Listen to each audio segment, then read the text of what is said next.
বিয়ের অনুষ্ঠানে পা রাখতে আমার পাশে থাকা আম্মুকে এক ভদ্রলোক প্রশ্ন করলেন, ভাবি, আপনার মেয়েকে বিয়ে দিবেন কবে?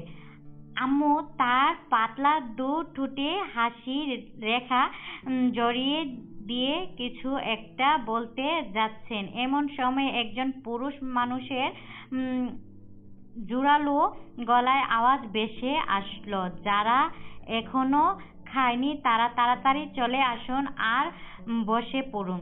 আম্মু আর কিছু না বলে আমার হাত ধরে সোজা খাওয়ার স্থানে চলে গেলেন।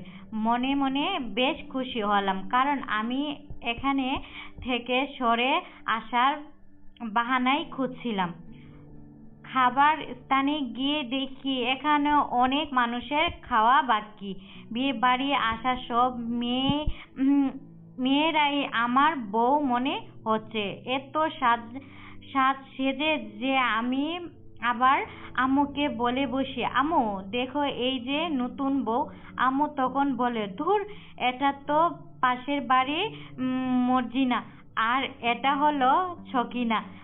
পাশেরটা তো উম, মজিবের বউ, আর তার পেছনের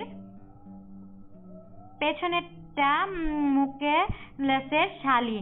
তাহলে মুকলেসের বউ কই? আচ্ছা, কোথাও হয়তো। টেবিলগুলো সব দখল হয়ে যাচ্ছে দেখে আমি আর আম্মু তাড়াতাড়ি একই টেবিলে পাশাপাশি চেয়ারে বসে পড়লাম। সামনে বসছিলেন পরিচিত বয়স্ক এক মহিলা। নানান ধরনের খাবারের আয়োজনে বিয়ে বাড়িটা মোমো করছে। পেটে খিদাটা এখনো বেশ টের পাচ্ছি। চারপাশে তাকিয়ে নিশ্চিত হলাম খাবার নিয়ে কেউ আসছে এখনো। অবশ্য বিয়ে বাড়ি এমন একটা জায়গা যেখানে খাবারের জন্য দাওয়াত দেওয়া হলেও খাবার দেওয়া হয় খিদে শেষ হওয়ার পরে। আমি চুপচাপ খাবারের জন্য অপেক্ষা করছি। একটু পরেই দেখি খাবার দিতে লোকজন আসতে শুরু করছে। খিদে শেষ হওয়ার আগে খাবার সামনে পেয়ে বেশ খুশি হয়ে খেতে শুরু করে দিলাম। রোস্টের হাড্ডি চিবাতে চিবাতে আমাদের সামনে থাকা বয়স্ক মহিলা আম্মুকে প্রশ্ন করলেন, তোমার মাইয়ার বিয়া দিবা কবে? বিয়াটা কি শীঘ্রই খাইতে পারবো? মুখের কাছে ধরে থাকা গোশতের টুকরাটা প্লেটে রেখে হা করা মুখটা বন্ধ করে চুপ করে আম্মুর দিকে তাকিয়ে পড়লাম। বয়স্ক মহিলাটা প্রশ্নটা আর এক তৃতীয়াংশ ভয়ে থাকা প্লেটটা আচমকাই পুরোপুরি ভরিয়ে দিল। আম্মু আর দিকে তাকিয়ে আসতে বললেন, তিনি বোধহয় বিয়ে বাড়ির রোস্টের হাড্ডি চিবাতে খুব পছন্দ করছেন, তাই হয়তো প্রশ্নটা করেছেন। আমি চাপা গলায় বললাম, তাকে বলে দাও যে আমার বিয়েতে রোস্টের কোনো হাড্ডি থাকবে না, থাকলেও হাড্ডিওয়ালা কোনো মাংস রোস্ট করা হবে না।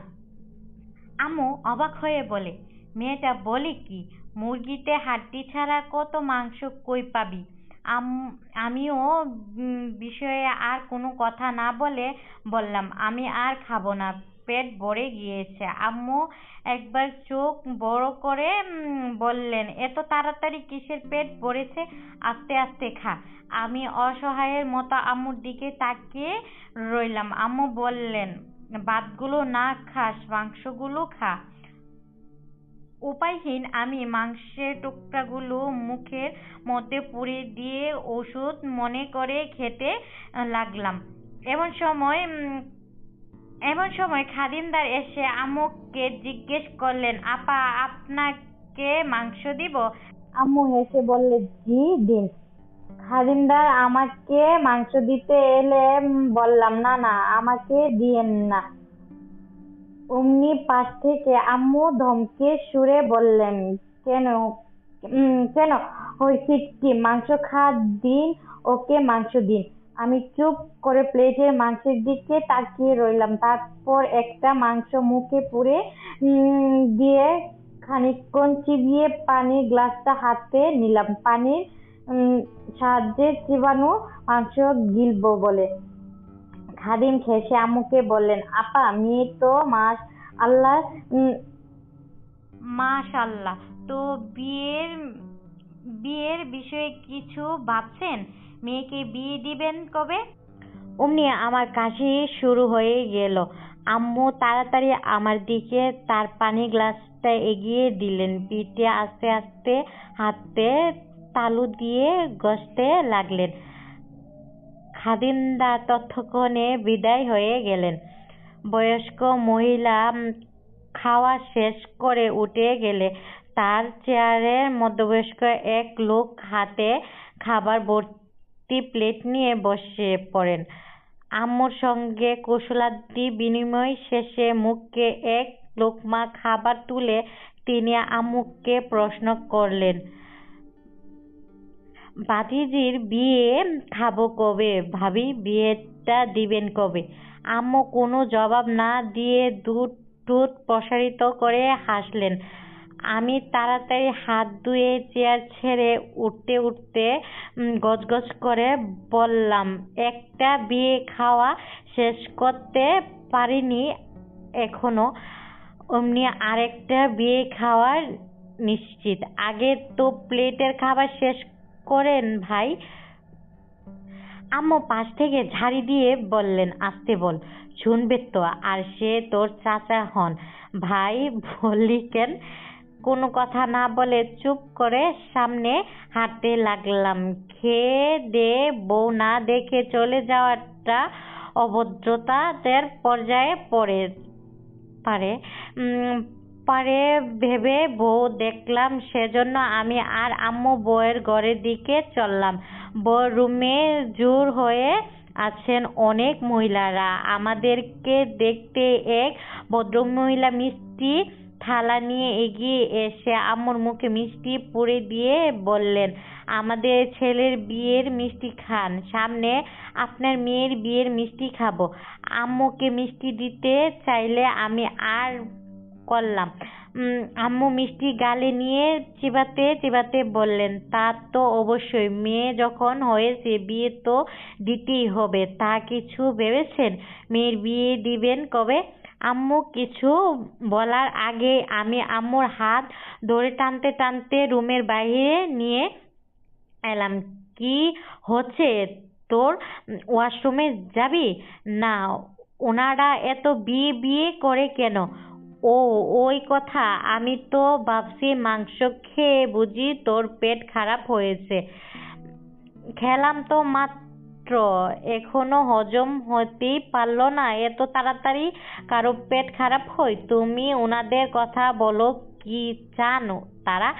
আম্মু হেসে বললেন, তোর বিয়ে খেতে চান, আর কি চাইবেন?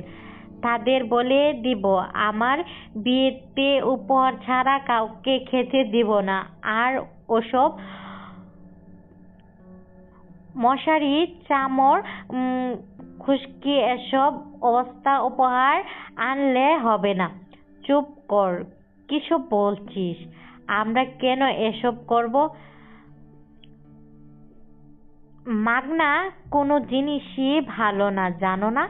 আম্মু কথা বলার আগে পাশ এসে এক ভদ্রলোক দাঁড়ালেন। ডেকুর তুলতে তুলতে তিনি আম্মুকে বললেন, রান্নাটা খুব মজার হয়েছে, বাবুর্চির ফোন নাম্বারটা রেখে দিয়েন। আপনার মেয়ের বিয়েতেও এই বাবুর্চিকে খবর দিবেন। আম্মু জোর করে হেসে বললেন, হ্যাঁ ভাই, রেখে দেব। ভদ্রলোক সামনে এগিয়ে গিয়ে আবার পিছনে এলেন। জিজ্ঞেস করলেন, তা মেয়ের বিয়ে দিবেন কবে? আমার এখানে দম বন্ধ হয়ে আসছে। আম্মুকে রেখে বাইরে চলে এলাম আর তেমন বিবাহিত যোগ্য কন্যা বা পুত্র নেই। এসব মেয়েরা এই 2 বছরে লকডাউনে শ্বশুরবাড়ি চলে গিয়েছে, আর ছেলেরা বউদের ঘরে তুলছে। আমি পড়াশোনা আর নিজের পায়ে দাঁড়ানোর বাইরে বাকি রয়ে গেলাম। তাই সবার চোখে এখন আমার বিয়ের অনুষ্ঠানের দৃশ্য দেখতে চাওয়ার আকাঙ্ক্ষা জেগে উঠেছে। তাদের আচরণে মনে হচ্ছে তাদের প্রচণ্ড মাথা ব্যথা শুরু হয়েছে। আমার বিয়ে না হওয়া অবধি এই মানুষ মাথা ব্যথা পৃথিবীর কোনো ওষুধ কিংবা কোনো ডাক্তার কমাতে পারবে না। আম্মু এসে দাঁড়াতেই তাকে এক লোক আমাকে দেখিয়ে জিজ্ঞেস করলেন, এই মেয়েটা কার? আম্মু বললেন, আমার মেয়ে। কেন? লোকটা পানের দাঁত দাঁত হালানো লাল 20টা দাঁত বের করে বললেন, বিয়ে দিয়েছেন? না, এখনো মেয়ের বিয়ে দেননি। কেন? লোকটার চার আলিফ টান দিয়ে প্রশ্ন করার ধরন দেখে মনে হলো একটা মেয়ের জীবন বিয়ে ছাড়া আর কিছু নেই, কিছু থাকতে পারে না। আম্মু থেকে কোনো উত্তর না পেয়ে তিনি আবার বললেন, কবে বিয়ে দিবেন? ভালো সম্বন্ধ আছে, কিন্তু ছেলে বিদেশ, অনেক পয়সার মালিক, বয়সটা একটু বেশি আর মাথায় টাক, তবে ছেলে ভালো। আমার পক্ষে এখানে দাঁড়ানো আর এক মুহূর্তে সম্ভব হচ্ছে না। হন হন করে হাঁটতে লাগলাম। আম্মু পেছন পেছন ছুটে এলেন। বর বউকে ঘিরে ছেলেমেয়েরা অনুষ্ঠানের আয়োজন করছে। একটা গ্লাসে অনেকগুলো কাগজের টুকরো রাখা, তাতে কোনোটায় লেখা গান, কোনোটায় নাচ, কোনোটাতে ছড়া, অভিনয়, কবিতা, এরকম অনেক কিছু। একজন একটা টুকরো তুলবে, তাতে যা লেখা থাকবে তাই করতে হবে। আমি গিয়ে ওখানে বসতে একজন এসে গ্লাসটা আমার সামনে ধরলো। আমি একটা কাগজ টুকরো তুলে দেখি লেখা ছড়া। সবাই আমার দিকে তাকিয়ে আছে ছড়া শোনার জন্য, কিন্তু এই মুহূর্তে দুনিয়ার কোনো ছড়া আমার মাথায় আসছে না। ছোটবেলায় কয়েকটা বেতনের বাড়ি খেয়েছিলাম, সেই হিসেবে মনে আছে, কিন্তু একটা ছড়া এখন মনে নেই। উপায়ন্তর না পেয়ে মান-সম্মান ডোবানোর আগে নিজে একটা ছড়া বানিয়ে বলে শুরু করি।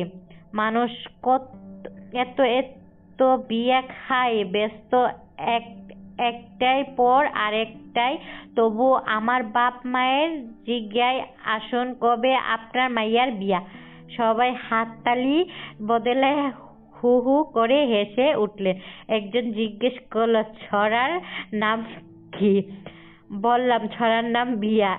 এটা শুনে সবাই আরো জোরে হেসে উঠল।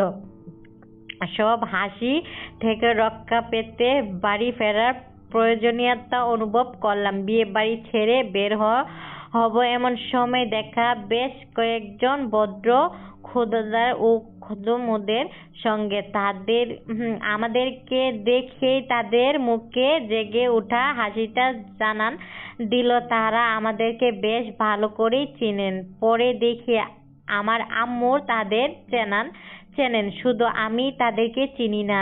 চেনা চেনা লাগছে যদিও, কিন্তু এই মুহূর্তে মনে হচ্ছে করতে পারছি না।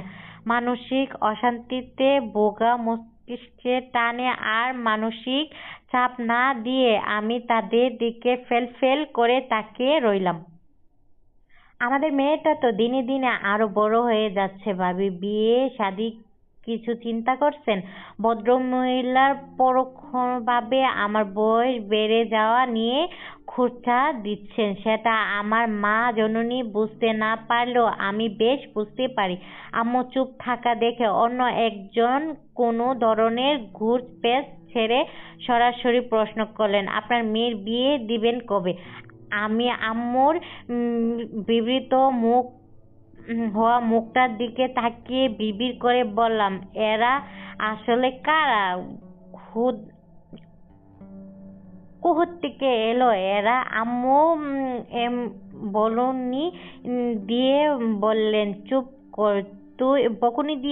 চুপ কর তুই এদের চিনতে পারছিস না? এরা বাসার পাশে তোর আন্টি আঙ্কেলরা। হায় আল্লাহ, তাই তো বলি মুখগুলো খুব চেনা চেনা লাগছে কেন।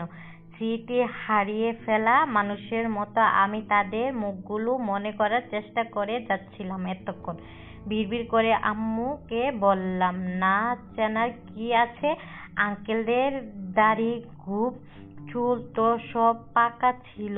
লুঙ্গি আর প্যান্ট গেঞ্জি পরা আঙ্কেলগুলো হঠাৎ এই প্যান্ট শার্ট পড়া স্মার্ট আমাদের চোখগুলো ধাঁধিয়ে দিয়েছিল।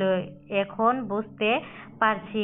আর আন্টিদের রূপের বদল তো সব মেকআপের কাশমারি। আম্মু চুপ করে রইলেন। আমি আর আম্মু দ্রুত পায়ে হেঁটে বিয়ে বাড়ি থেকে বের হয়ে রাস্তায় দাঁড়ালাম। একটা রিকশা হলে ভালো হয়, মাথাটা ভনভন করছে। একটুকু পথও হাঁটতে ইচ্ছে করছে না। একটা রিকশা পেতে আম্মু ডাকলেন। আমরা উঠে পড়লাম রিকশায়। রিকশা চলতে শুরু করলো। রিকশাওয়ালা আম্মুকে প্রশ্ন করলেন, একটা কথা কই আপা, বলো, মেয়ে কি বিবাহিত? না, মেয়ে ভালো প্রস্তাব ছিল। আম্মু রেগে বললেন, এখন বিয়ে দেব না। আমার মাথা আরো ধরে গেল। লোকটা বললেন, তাহলে আপনার মেয়েকে বিয়ে দিবেন কবে? চারপাশের অন্ধকার দেখছি, পানি পিপাসায় গলাটা শুকিয়ে আছে। আম্মুকে পানি খাওয়ার কথা বলতে গিয়ে বলে ফেললাম, আম্মুর মেয়েকে বিয়ে দিবেন কবে?